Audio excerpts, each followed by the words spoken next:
തൗബ ചെയ്തവർക്കുള്ളതാണ് ഇബാദത്ത്, ആരാധന. അല്ലാതെ ചുമ്മാ സാദാ സീതാ പോയിട്ടൊന്നും കയ്യും കെട്ടി അള്ളാന്റെ മുന്നിക്ക് വിലക്ക് നേരെ തിരിഞ്ഞു നിന്നുകൊണ്ട് വലിയ പുണ്യമൊന്നുമില്ല. മനസ്സിലാക്കണം, തൗബ ചെയ്തിട്ട് ഇബാദത്തിലേക്ക് വാ. ഇബാദത്ത് എന്ന് പറഞ്ഞാൽ എന്താ?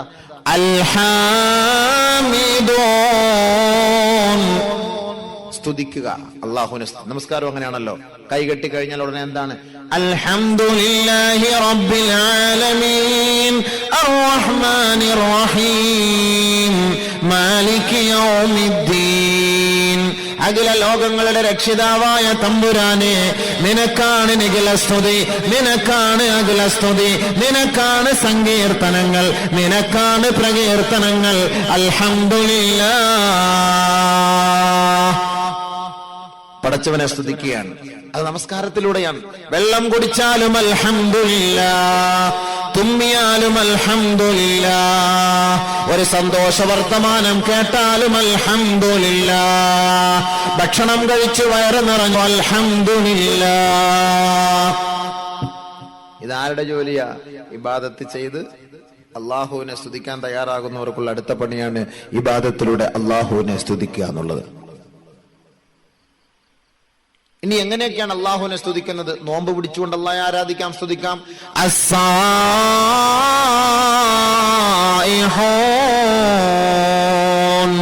നോമ്പ് പിടിച്ചുകൊണ്ട് അള്ളാഹെ സ്തുതിക്കാം. അത് ഓരോന്നും വിശദീകരിക്കണം, അല്ല ചുമ്മാ ഞാൻ ഇങ്ങനെ ഒരു അർത്ഥം ഇങ്ങനെ പറഞ്ഞു വേണം. അതിലൂടെ സ്തുതിക്കാം. പിന്നെ റുക്കൂ ചെയ്ത് സ്തുതിക്കാം.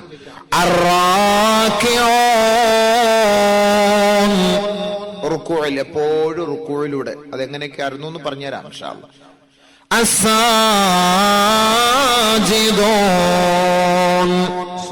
സുജൂദ്. ഈ ഇബാദത്ത്, നമസ്കാരം നിലനിർത്തിയവരുടെ അടുത്ത പണി എന്തെന്നറിയോ? തൗബ ചെയ്തവർ, തൗബ ചെയ്ത അടുത്ത പണി എന്താ? ഇബാദത്ത്. ഇബാദത്ത് എന്ന് പറയുന്നത് എങ്ങനെ? സ്തുതിക്കുക, റുക്കൂ ചെയ്യുക, നോമ്പ് പിടിക്കുക, സുജൂദ് ചെയ്യുക. ഇവരുടെ ഡ്യൂട്ടി എന്താണെന്നറിയോ? അടുത്തത്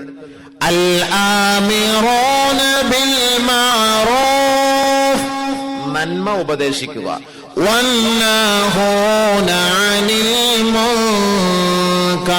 ഇത്രയും ക്വാളിറ്റി ഇല്ലാത്തവർക്ക് ഈ നന്മ ഉപദേശിക്കാനോ തിന്മയെ വിട്ട് തടയാനോ അവരെ കൊണ്ട് കഴിയില്ല, പറ്റേയില്ല. ഈ ക്വാളിറ്റി ഉള്ളവരാണ് ആ പോയിന്റിലേക്ക് എത്തേണ്ടത്. അമിറൂന ബിൽ മഅറൂഫ്, നന്മ ഉപദേശിക്കുക, തിന്മയെ വിട്ട് തടയുക. അങ്ങനെ നന്മ ഉപദേശിക്കുകയും തിന്മയെ വിരോധിക്കുകയും ചെയ്യുമ്പോൾ അള്ളാഹുവിന്റെ വിധിവിലക്കുകളെ ഇവൻ മാനിക്കാനും പാലിക്കാനും ഉൾക്കൊള്ളാനും തയ്യാറാകും. അതാണ് അള്ളാഹ് പറയുന്നത്,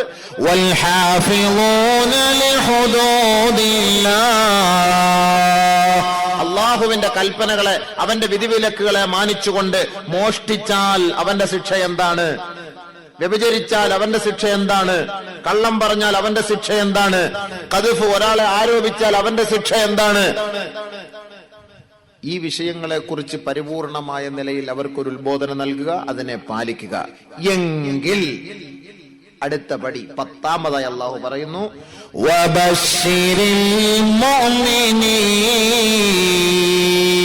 ഈ വിശ്വാസികൾക്ക് സന്തോഷവാർത്ത അറിയിക്കൂ നബിയേ.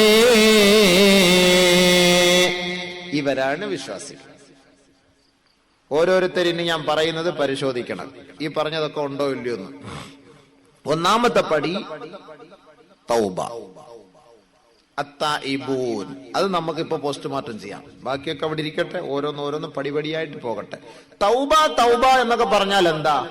തൗബ എന്നൊക്കെ പറഞ്ഞാൽ, ഞാൻ തൗബ ചെയ്യും ഉസ്താദ്, എല്ലാ വർഷവും തൗബ ചെയ്യും, ഞാൻ തൗബ ചെയ്യും എന്ന് പറഞ്ഞിട്ടൊന്നും കാര്യമില്ല.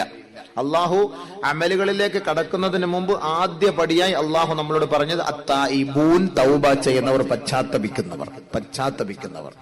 പശ്ചാത്തപിക്കുന്നവരായാൽ മാത്രമേ നിങ്ങളുടെ ഇബാദത്ത് ഞാൻ സ്വീകരിക്കുള്ളൂ, ഇല്ലെങ്കിൽ ഞാൻ സ്വീകരിക്കുകയില്ല. അതുകൊണ്ടാണ് അല്ലാഹു സുബ്ഹാനഹു വ തആല മുഅ്മിനീങ്ങളെ വിളിച്ചിട്ട് മാത്രമല്ല, പ്രവാചകന്മാരോട് പോലും എല്ലാവരോടും തൗബ ചെയ്യാൻ പറയുന്നത്. എല്ലാ പ്രവാചകന്മാരും തൗബ ചെയ്തിട്ടുണ്ട്, എല്ലാരും തൗബ ചെയ്തിട്ടുണ്ട്. തൗബ ചെയ്യാൻ ആദ്യം അള്ളാഹുവിന്റെ കൽപ്പന ആദം നബി അലൈഹി സ്വലാത്തു വസ്സലാമിനോട്. അവർ രണ്ടുപേരും അല്ലാഹു സുബ്ഹാനഹു വ തആല സ്വർഗ്ഗത്തിൽ താമസിക്കാനുള്ള അവസരം നൽകി. യാ ആദമു ഉസ്കുൻ അൻത വ സൗജുകൽ ജന്ന ഫകുലാ മിൻ ഹൈസു ശിഅ്തുമാ ولا تقربا هذه الشجرة فتكونا من الظالمين. ആദമേ, നിങ്ങൾ രണ്ടുപേരും താമസിച്ചു സ്വർഗത്തിൽ, പക്ഷെ ഇന്ന വൃക്ഷത്തിന്റെ അരികിലേക്ക് നിങ്ങൾ അടുക്കരുത്. അങ്ങനെ അടുത്തുപോയാൽ നിങ്ങൾ രണ്ടുപേരും അക്രമികളായി പോകും. പക്ഷെ എന്ത് ചെയ്യാൻ? നമ്മളൊക്കെ ഉണ്ടാകണമല്ലോ. പിശാചിന്റെ പ്രേരണയാൽ ഹവ്വാ ബീവിയെ വലയിലാക്കി ആദം നബി അലൈഹി സ്വലാത്തു വസ്സലാമിനും രണ്ടുപേർക്കും കൂടെ ആ ഭക്ഷണത്തിൽ പങ്കാളികളായി രണ്ടുപേരെയും അല്ലാഹു സുബ്ഹാനഹു വ തആല സ്വർഗത്തിൽ നിന്ന് ഈ ദുനിയാവിലേക്ക് അയച്ചു. സസ്പെൻഡ് ചെയ്തു, ഡിസ്മിസ് ചെയ്തില്ല, സസ്പെൻഡ് ചെയ്ത് ദുനിയാവിലേക്ക് സ്വർഗത്തിൽ നിന്ന് വിട്ടോളാൻ പറഞ്ഞു.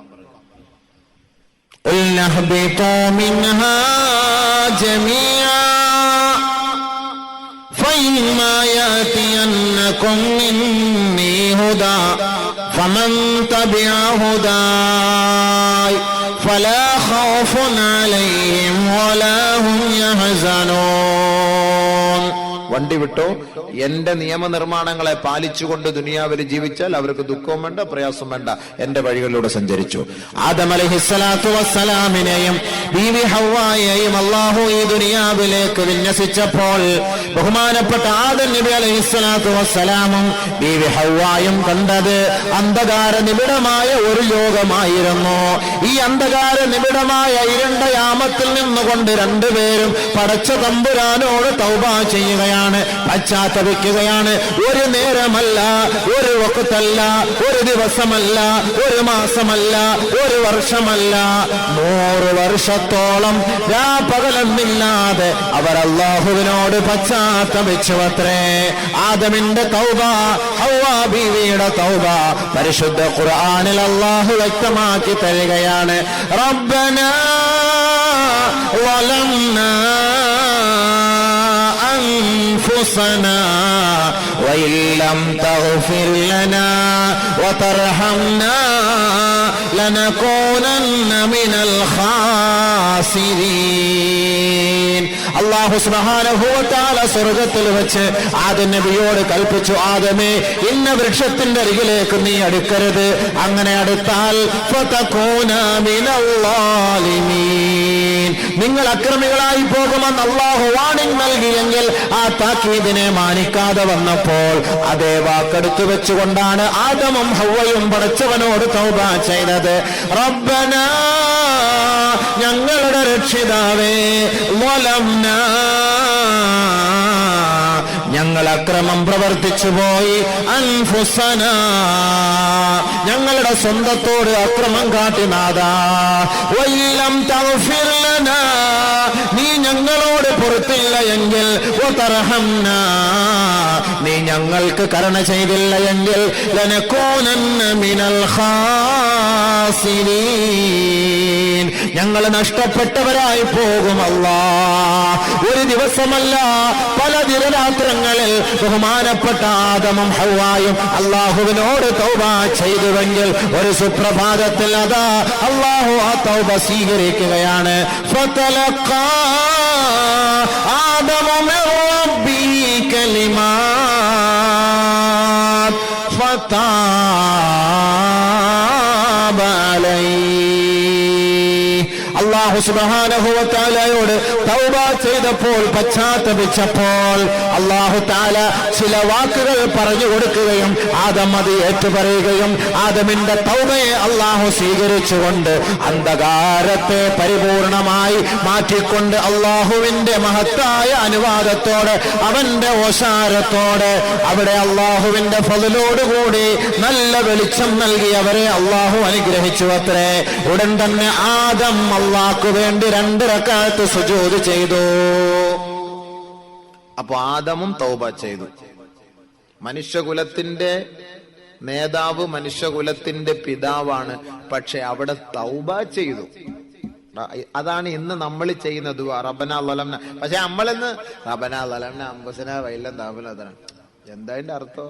എത്ര ഗൗരവമേറിയ വിഷയം അത്, എത്ര ഗൗരവം. ആരെങ്കിലും ആത്മാർത്ഥതയോടുകൂടി അല്ലാഹ്, എന്റെ സ്വന്തത്തോട് ഞാൻ അക്രമം ചെയ്തു പോയി, നമ്മളിപ്പോ കരുതുന്നുണ്ടായിരിക്കും, അള്ളാഹ് നമ്മുടെ അടുത്ത് തിന്നരുതെന്ന് പറഞ്ഞൊന്നും തിന്നുന്നില്ലല്ലോ, പിന്നെ എന്തിനാ നമ്മൾ അക്രമം ചെയ്യും?